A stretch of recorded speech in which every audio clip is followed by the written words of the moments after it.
C'est bien connu, l'Est Nancy-Lorraine est incapable d'enchaîner après une belle victoire, il replonge dans une belle défaite. Salut tout le monde, c'est Mathieu, j'espère que vous allez bien. On se retrouve aujourd'hui pour une nouvelle vidéo où on va donc débriefer la rencontre entre Guingamp et Nancy. Donc Guingamp qui était 15e avec 36 points, recevait Nancy qui était 20e avec 23 points. Victoire guingampaise, 3-1 avec un but de Roux, et un doublé de Youssouf Mchangama du côté de l'Est Nancy-Lorraine. C'est une réduction d'écart à la 76e minute de jeu de Saliou6. Donc on commence comme d'habitude par revenir sur la performance de l'Est Nancy-Lorraine.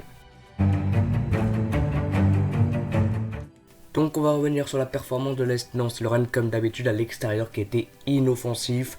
Le début de match très poussif où les Guingampais ont vraiment très bien maîtrisé leur début de rencontre avec énormément de grosses occasions.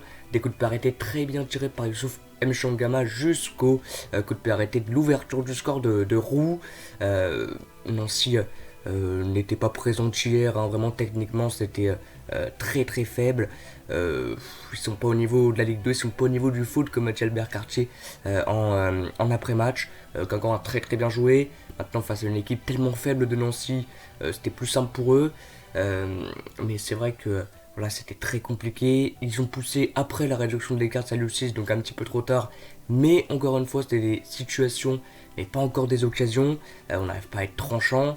C'est vrai que la seule occasion véritable en première période, c'est le coup franc qui est cadré et repoussé par Basilio de Yenien Bakoto. Ou sinon, il n'y a pas grand chose vraiment à se mettre sous la dent. C'est encore un match très compliqué du côté de Nancy, qui n'arrive absolument pas à enchaîner. Cette année, ils l'ont pas fait une seule fois, 2 victoires d'affilée. Ils ont une victoire à l'extérieur. Vraiment, à l'extérieur, c'est catastrophique. Les rencontres à l'extérieur, vraiment, c'est catastrophique, vraiment, techniquement, offensivement surtout. Et puis hier, défensivement, William Bianda, c'est plus possible, réellement. Nathan Trott, bon, qui avait fait un match contre le Paris FC, mais on sait que il n'est pas très rassurant comme gardien. On l'a vu hier sur le deuxième but, par exemple, sur le coup franc de Youssouf Mchangama, il est sur lui, le coup franc. Il n'arrive pas à la sortir. C'est plus facile à dire qu'à faire. Mais bon, voilà, pas grand chose à dire, bien sûr, sur cette rencontre. Encore une fois oublié de la SNL. Voilà, donc le prochain match Nancy sera face au 3e, je crois, de cette Ligue 2 face à Ajaccio le 4 avril, donc après la trêve. On passe maintenant aux notes. Il y a beaucoup de joueurs qui auront au-dessus de la moyenne. Donc les notes, on commence avec Nathan Trott 9, Shaquille Delos 9, Thomas Basila 9, William Bianda 8, Rosario Latouchant 9, Saliou6 8, Neil El Ayanoui 10, Grégoire Lefebvre 9, Antonin Bobichon 8, Mickaël Biron 10, Yenien Bakoto 9. Il y a l'entrée de Mamadou Thiam, Giovanni Hague et Thomas Fontaine à la mi-temps qui n'ont pas changé grand chose. William Bianda, vraiment, faut arrêter maintenant avec ce mec, ça fait depuis plusieurs matchs maintenant que c'est vraiment compliqué. Il fait beaucoup d'erreurs. Saliou6, même s'il a marqué, je sais pas si vous avez vu le but, mais bon, il est tout seul au point de penalty, il arrive quand même à tuer le poteau et ça rentre avec l'aide du gardien, pour vous dire. C'est un joueur vraiment avec Nancy qui est absolument nullissime, vraiment, mais nullissime. Un U13 saurait faire ce que lui il rate.